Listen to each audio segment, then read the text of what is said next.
दिल्ली से पटना आगमन पर उपेंद्र कुशवाहा का भव्य स्वागत किया गया। गर्मजोशी से कार्यकर्ताओं ने पटना एयरपोर्ट पर उपेंद्र कुशवाहा का स्वागत किया। मीडिया से बात करते हुए उपेंद्र कुशवाहा ने कई मुद्दों पर खुलकर जवाब दिया। जातिगत जनगणना से लेकर भारतीय जनता पार्टी के रुख पर उपेंद्र कुशवाहा ने अपनी राय रखी। उपेंद्र कुशवाहा की माने तो प्रदेश अध्यक्ष के पद को लेकर उन्होंने साफ कर दिया कि नीतीश कुमार के नेतृत्व में सभी काम कर रहे हैं और हमारा संकल्प है कि जेडीयू को बिहार में फिर से नंबर 1 की पार्टी बनाने का काम करना। इस काम में नीतीश कुमार के नेतृत्व में मैं एक सिपाही के रूप में काम कर रहा हूं और मजबूती से करते रहेंगे। इसके अलावा पार्टी में क्या कुछ बदलाव होता है उस पर मेरा ध्यान न पहले था और न आगे रहेगा। उपेंद्र कुशवाहा ने यह भी कहा कि अर्जुन की तरह एक लक्ष्य है, मछली की आंख की तरह। मेरी नज़र एक ही जगह है और वह है पार्टी को नंबर 1 बनाना। देखिए, देश के स्तर पे आज एक माहौल बनाने की ज़रूरत है जातीय जनगणना को लेकर, क्योंकि 2021 अभी हर 10 साल पर सेंसस देश में होता है। 2021 में होना है, कोरोना के चलते थोड़ा विलम्ब हो सकता है।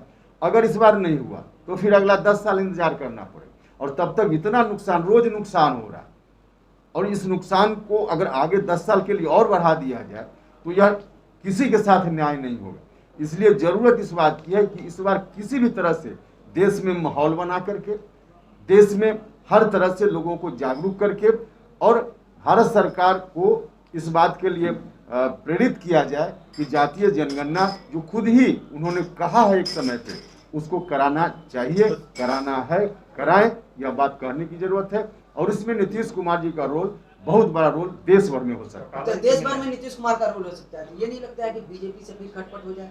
क्यों बीजेपी से खटपट? हमने देखिए पहले भी कहा, भारतीय जनता पार्टी अलग पार्टी है, जनता दल यूनाइटेड अलग पार्टी है।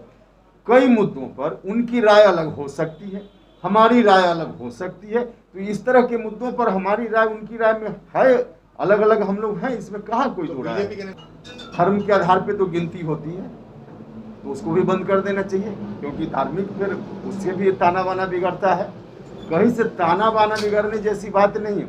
जो ताना बाना बिगड़ने की बात है, जातीय जनगणना से और ताना बाना ठीक होगा, सामाजिक समरसता आएगी। इससे कहीं बिगड़ेगा नहीं, बल्कि सामाजिक समरसता आएगी और इसकी आवश्यकता है। देखिए, जो ओबीसी की जातियां हैं, ओबीसी में भी कुछ जाति ऐसी है जो सबसे ज़्यादा लाभ ले रही है और बहुत सारी जातियां हैं जिनको आज तक कोई लाभ नहीं मिला। एससी में भी उसी तरह की स्थिति है। देश के स्तर पर आकलन है कि एससी में भी कुछ जात ऐसी है जिनको आरक्षण से लेकर बाकी जो लाभ भी सरकार दे रही है, या ओबीसी में भी कुछ लोग ले रहे हैं, बाकी लोगों को नहीं मिल रहा है इसका लाभ। आखिर कब लाभ मिलेगा और उनको लाभ मिले, इसके जरूरी है कि उनकी संख्या कितनी है, इनकी संख्या कितनी है, सबकी संख्या अलग अलग कितनी है, इसकी गणना बहुत आवश्यक है। पार्टी की इच्छा है वही उपेंद्र कुशवाहा की इच्छा है। हमने कहा कि नंबर 1 पार्टी बिहार में बनाना है जेडीयू को, तो यही इच्छा हमारी है और पार्टी की इच्छा है, उसमें कोई अलग से अर्थ लगाने की जरूरत नहीं।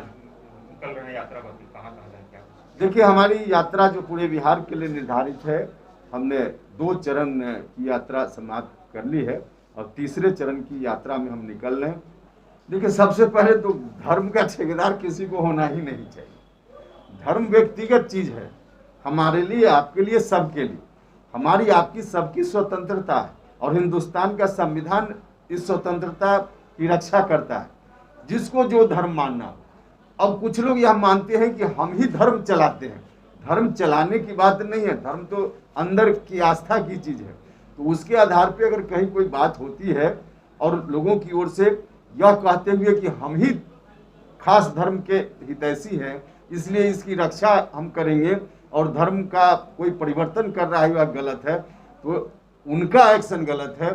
धर्म परिवर्तन व्यक्तिगत इच्छा से कोई कर सकता है, कभी कर सकता है, उसमें कोई भी दिक्कत, कोई आपत्ति नहीं। कोई या किसी को मैसेज देने की कोशिश नहीं है। पुरानी सोच है हमारी पार्टी की और नीतीश कुमार जी, और वह सोच अपनी जगह पूर्णतः दुरुस्त है। जनसंख्या वृद्धि पर रोक आवश्यक है, इससे कोई इनकार नहीं कर रहा है, जिस तरह से जनसंख्या बढ़ रही है उसको रोकना जरूरी है, लेकिन जबरदस्ती करके आप रोकना चाहिएगा तो यह काम नहीं संभव है। लोगों के बीच जागृति पैदा करके, महिलाओं को प्रशिक्षित शिक्षित करके इस तरह से योजना बनानी पड़ेगी, तब जाकर जनसंख्या वृद्धि पर रोक लगेगी। यही बात कल बैठक में भी कही गई। आदर्श समाचार के लिए पटना से सैम अनवर की रिपोर्ट।